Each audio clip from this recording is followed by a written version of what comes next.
Welcome, welcome. This is Kim Addis from Frame of Mind Coaching, and I am the host of Resilience Radio, where I interview professionals who are experts at crushing the tough stuff.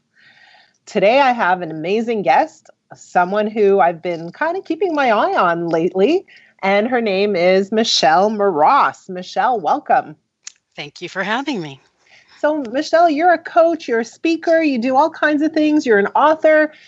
Tell us about yourself. Tell us about what you talk about. Tell us about who you coach. Just tell us. Well, okay. I am a big believer in attitude. Basically, your attitude is in a direct correlation to how resilient you are in life. So that's really what I talk about. I talk about your attitude and being intentional about what you do in order to be the best version of you. And yes? Yeah, I saw a TED Talk. I watched a good chunk of your TED Talk, and you have one particular TED Talk called, what is it? Eat, drink, and be merry. Be merry, but M-A-R-Y. Yes, Mary's my mother-in-law. Right. So I saw part of it, and there was one part that had me like on the floor going, oh my God, I should try that with my family. But so like very few people make a whole presentation based on their mother-in-law. So maybe we can start there. Share with us, like, why is this woman so special? Well, I grew up and I didn't have a lot of confidence. And when I met this woman, I met her in the Philippines on a military base. She was my math teacher. Oh. And she was just so unique. I mean, I grew up really proper, women will walk 3 steps behind a man. You don't look in people's eyes. There's a lot of cultural things that I was raised with. And when I met her, she blew my mind. And I remember just thinking, I love this woman and I want to be her when I grow up. Wow. Now, the funny thing about all of that is, if you watch the TED Talk, I was infatuated with a new boy at school, and she caught me looking at him. Mm-hmm. He was her son. Right. So I did see that part.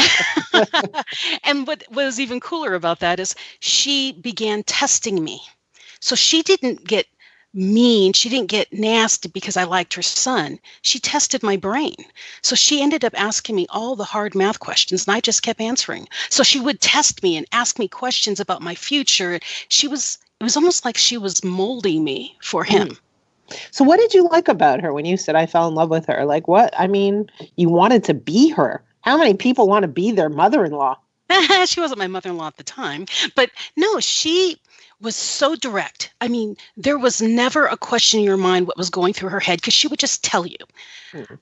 And she was very direct. She was very open. She spoke like a little bit of multiple languages, and she would laugh at life. When bad things happened, she would say, don't take it so hard. It'll be over, just keep moving.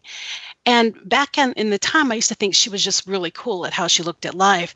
And the reason I did the TED Talk about her is because she ended up getting leukemia. Now, you see people can, talk the talk and walk the walk, but when really things hit the fan, can they really do it? She did.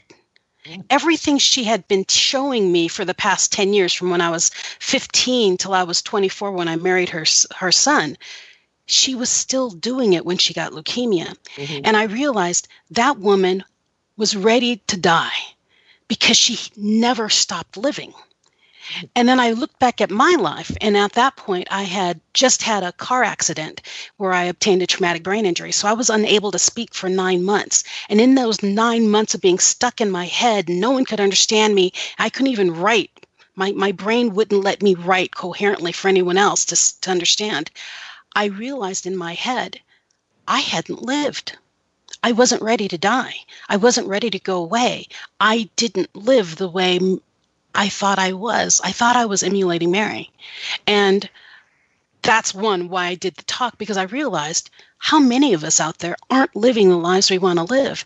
I mean, even simply just being happy with the lives we have, or being content with where we are, or having a plan of what we'd like to do in our lives. We walk like zombies and just do what happens and expect something else to happen. You have to be intentional. So wait a second. I need to understand. Did Mary die? Mary did pass away. Spoiler Mary, alert on the book. I wrote yeah, a book about it. Mary did pass away. Okay. Yeah. And I want to get into your brain injury in a minute, but I want to give people a sample of how Mary lived because I remember listening to this and really being kind of quite charmed and excited.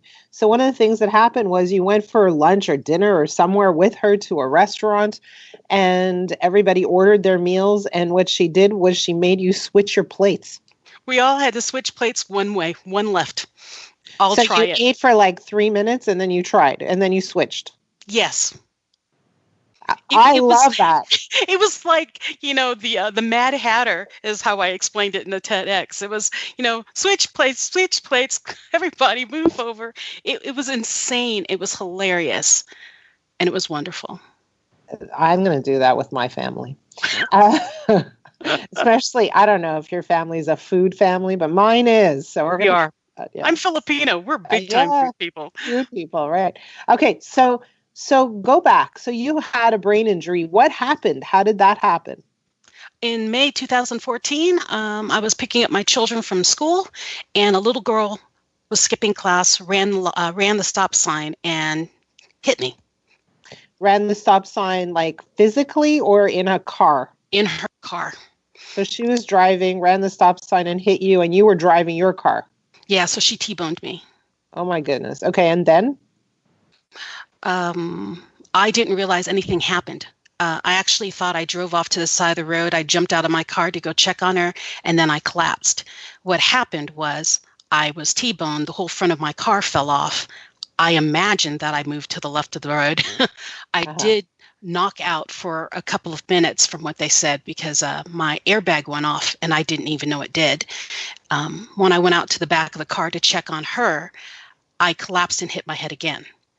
So I have 4 areas of my brain damaged. So I have no frontal lobe. The left side by my ear is not working. The back side of my head where my eyes function stopped working. And then my 2 hemispheres had disconnected. So wait a second. No frontal lobe. You still have no frontal lobe? Correct. So what is the impact of not having a frontal lobe? It makes me more like Mary. I mean, seriously, whatever I'm thinking, I have no filter at all. I Huh. say what I mean. I say what I say. And so this is It's pretty pretty, new then. It's not something you grew up with, no. obviously. It's something that came as a result of this accident. Now, did they remove your frontal lobe? Like why take it out? They didn't take it out. It just stopped working. It's I not see. firing. So what Uh-huh. happened throughout 2015 is a blur. I don't even remember it happening. But I did a lot of therapy and I did a lot of alternative therapies, and my brain rewired itself. Uh-huh. Therapy as in like psychiatric therapy or physical therapy? Neurology. So Neurology, okay? they were doing brain tests and making my left side of my brain work with my right side. And so my body rewired. And then I did something else called lens therapy with a group called Harmonized Brain Centers. And that was a sound therapy that was opening up neural pathways in my brain. And then I found a man, well, he's now my mentor, Dr. Paul Sheely of Sheely Learning. And he did with me a lot of meditation work where I walked my brain through different scenarios and it rewired itself. Okay, so and you also mentioned that some part of your brain near your eye doesn't work. So can you see? I can see. So the base of my brain, so the back of your head works your eyes. Mm-hmm. And basically what happened is now when I look, my left eye, so if you're driving, I see the center line with my left eye and it's about 3 feet off the ground, and my right eye has it down about 2 feet. So Okay. So you had this brain injury. You couldn't talk for 9 months. yeah, So how did you communicate? I think my family are psychic because they figured it out. I would like describe things. So I couldn't say glass. I would say cylinder, liquid, cylinder, liquid. And my husband would do, drink? You want a drink? Yeah. I mean, that's basically how I survived. So you had It's like, some language, but it wasn't coherent language. yeah, I couldn't form sentences. It was bizarre. And Hmm. I don't remember it very well. My husband and my children tell me more about it because to me, it was only a month. To them, it was the year. Right. Yeah. So it was a blur then. Like, so how did you cope? I didn't know. You didn't I know. have no I have no sense of time anymore. So when I was new with this freshly acquired injury, my husband would walk me downstairs, set up all my pills with little timers on them, so I would remember to take my pain pills, and then he would leave. Well, then to me, he came immediately right back in. Like he walked out to the car and came right back in. I do, why are you home? And he'd say, Michelle, I've been gone for 9 hours. Mm. And I had no clue. Hmm. Yeah. So 9 months later, you start to regain your normal conversation. Actually, it kind of happened suddenly. I was sitting in my living room complaining upward to the heavens, why would you give me all these talents and then take everything away from me in one blow? What did I do? Why would you do this to me? Hmm. And it's going to sound crazy. I heard, you're not dead yet. Get up. Mm. And in my TEDx, I say it's my mother-in-law's voice. I really don't know, but it's something she would have told me. Right. So I got up. And when I got up, I started to form sentences. I don't know why. It just happened. So you kicked yourself back into shape in a way. Basically, it was, okay, I'm not dead yet. Is that a threat? Right. Yeah, I Right. better get moving quick. And then I started being able to talk. And so I'm like, I don't know. The neurologist said they didn't know if it was temporary, if it was just a quick fix and then it would all fall back, be worse, because brain injuries are very, they really can't tell with brain injuries. Every brain is different. So I applied for TEDx and said, if I'm going to go, I'm going to go big before I lose my voice again.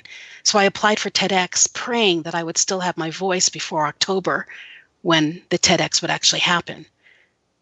And Okay, so tell us about that. I'm very interested in it. It's funny because I had another podcast yesterday, and I was sharing with the guests that a stretch for me would be to do a TEDx. So you decided to do a TEDx. How did you prepare for that? I told a story, and it was something I'm a Toastmaster, and I had done a talk called that I named "Eat, Drink, and Be Merry." It was like a 3-minute talk that you have to do spontaneously. They asked me, name somebody who greatly influenced your life that you wish you could have told they did, or something like that. And I told a quick story about Mary, and someone said, wow, that's a really good story. You should make a real story about it. So I did a 7-minute version of it, and it was recorded. And when I decided to do the TEDx, it was so prominent in my mind, in my heart, that people need to live now, because man, my life was gone in an instant. So everything, my world, I lost my job, everything. So I wanted everyone to know that story too. I figured if I had my voice, I better share that message because it's big. And I just listened to that 7-minute one over and over and over and over and over and over and over. And then I went in and gave the talk to the TEDx selection group. Yep. And they said, we love it. And I said, great. And I looked at my husband. I said, you recorded that, right? He says, yeah. I said, because I don't remember what I said. Mm-hmm. And so I listened to that version over and over and over and over again. And then when I got to the TEDx day, I went up and did it. So you didn't have a coach. You didn't have like someone who helped you to prepare. No. Okay. So tell me about the experience after you do a TEDx. Like, how does it impact? Oh my gosh, Kim, it's huge. How does it impact your business, your life, how does it impact what you're doing on a professional level? Okay, it impacted everything.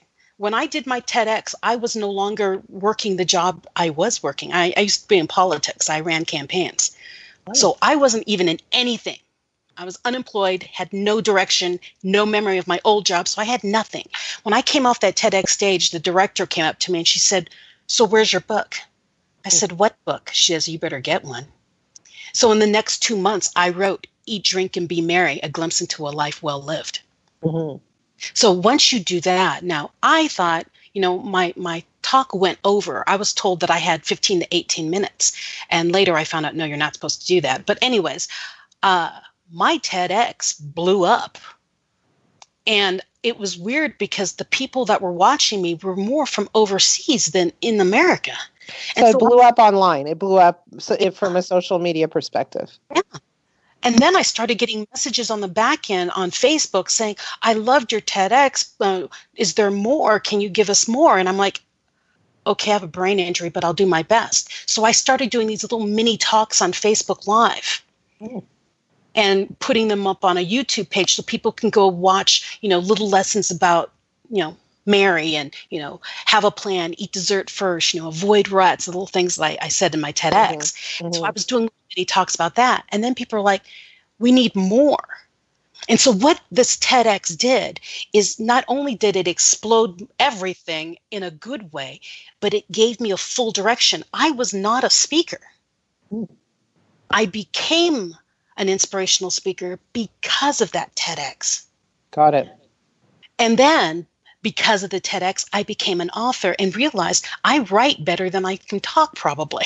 Or I talk and write at the same level. I can, my speech in my book sounds like the way I talk. Mm-hmm. And so people connect really quickly to that. And so what it's done is it has forced me into this whole new line of work. Now, when I was doing these quick little videos and people are writing me, they're asking me advice. And I was telling them, well, this was my path. You will have your own path. And then I realized I had turned into a coach instead. Mm-hmm. So I joined the John Maxwell team to learn how to be a proper coach. Right. So what was that like? That was phenomenal. Okay. So now you coach people. I coach people on resilience and attitude. Amazing. So how do you get your clients? They come to me. They find me. They find you. They hear your TED Talk and they say, I want you to coach me. Pretty much. Yeah, that's how I got my first client. I got my first client the day I opened my website. Okay. So how do people find you if they're interested in your services? Well, of course, my website, which is my name, michellemras.com, but I'm also on Twitter, Instagram, LinkedIn. I'm kind of all over the place and open. All over the place and open. So I'm curious. I kind of want to go back to Mary, your mother-in-law. So you grew up in a way that was a little more conservative, let's call it. Yes.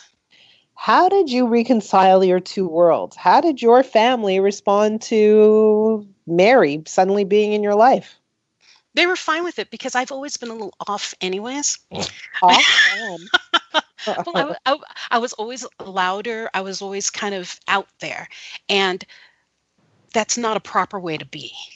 Mm-hmm. And so I was always being told to shh, shh, shh. And Mary's like, no, sing out loud, dance. It's okay. Stop covering your mouth when you laugh. And so I became me around Mary.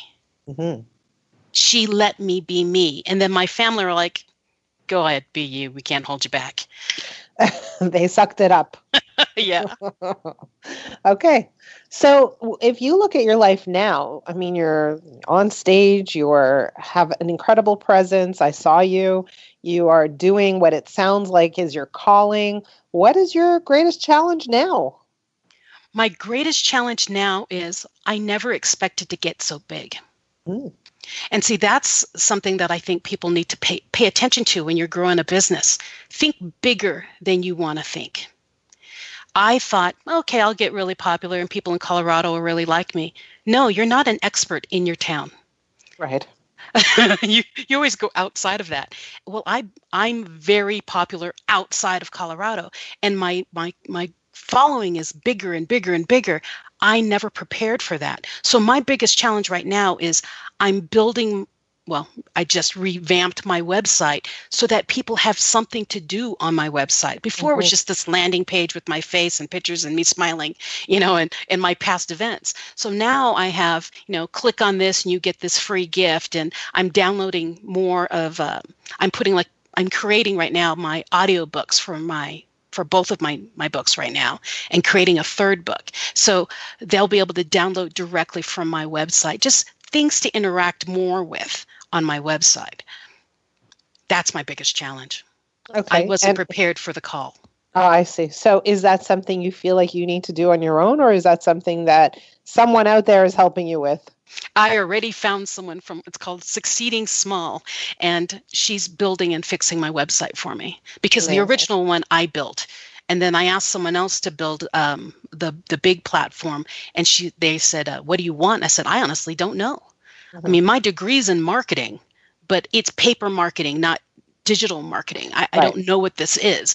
And so they just made it pretty for me, but it wasn't collecting emails, or it wasn't letting me communicate back and forth. It was very rigid. And so now this group called Succeeding Small is helping me make it more interactive.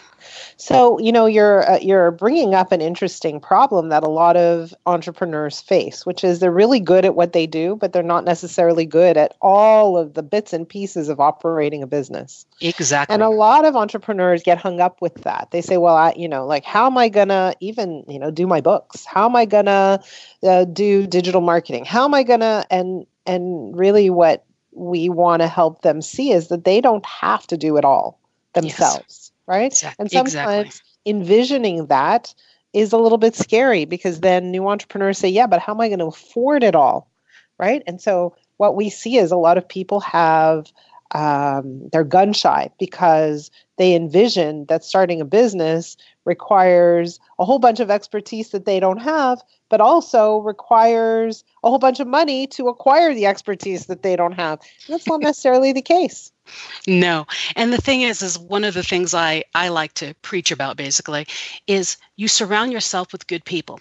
You don't have to be the expert in everything. You find other experts around you. And the way I've been building everything is we share our expertise with each other. Right. So the person building my website, I'm helping her with what I do, with talking and communicating and, that kind of thing. We all kind of share, and it works that way because we're all still growing. Right. So you have a coach on the line, and I know you coach, but, let's trade positions for a moment. You have a coach on the line. Is there a question you have for this particular coach? Yes, I do, actually. Good. And because this is the point of my career where I'm at right now. Now, as a coach, as my reach, I'm so used to one-on-one or 1-on-5 coaching, okay, 1-to-12 coaching. But now my growth has gone international. Yep. How do I not lose who I am? Why is that a fear? It's a fear because I like connecting one-on-one. I like knowing people and more of their background. So I and want with to pause this group, I'm going to pause you. Hold on a second. So for those of you who are listening and who are interested in coaching, one of the things that I want to point out is that the way a person asks a question is really interesting and is filled with opportunity for further exploration. Yes. So what Michelle just said was basically, I'm growing, I'm going to be international. Okay, that sounds fantastic. How do I not lose myself? And so it's interesting the way that question was positioned even. And so we want to dig further right here, right now in that question. So why does going international mean you have to lose yourself? What is the belief that causes you to think that you might even possibly lose yourself? You sound pretty grounded to me. I am pretty grounded, and I am international already. Right. But it's in my head, and it's one of those inner critic things, It's Not Luck, Overcoming You is my second book. It's one of my little inner critic things. You lost your brain before. You lost who you were with that car accident. Be expanding so far outside of what you can actually see, remotely seeing people, that kind of thing. Will I lose myself again? Will I expand my brain so much that I lose myself again? And actually right now, actually I'm becoming more and more grounded the bigger I get. So I'm So, answering my own question right now. well, you're not only answering your own question, but in that you're saying, hey, if I go beyond my little scope, my little home, Colorado, you said, right? If I go beyond that, will I sort of get diluted as a human being? And really, perhaps the question is a little different, is how do I scale and keep my core? How do I keep my integrity? How do I keep my grounding? I want to keep my authenticity. Yeah, sure, but those are two different questions, right? Yeah. So how do I scale and keep my authenticity? And so now we go, okay, so what are the scaling options? Now it becomes a business strategy question. And really, let's start by defining, what is your authenticity? How do you define it? How do people experience it? What does it look like, sound like? How do people interact with your authenticity? Is it that they just watch your video? Do they talk to you and feel it? Does it come through the phone? I would say it does. Is there a program that you're offering? And does that program reflect that authenticity? And then I would say, and I think all of those things are true. And then I would say, well, so what if you're international? I don't I know. think that it matters. I know. Right? My thing right now is I'm trying to become, I do mastermind classes online, Uh-huh. Zoom calls, and they're mastermind classes.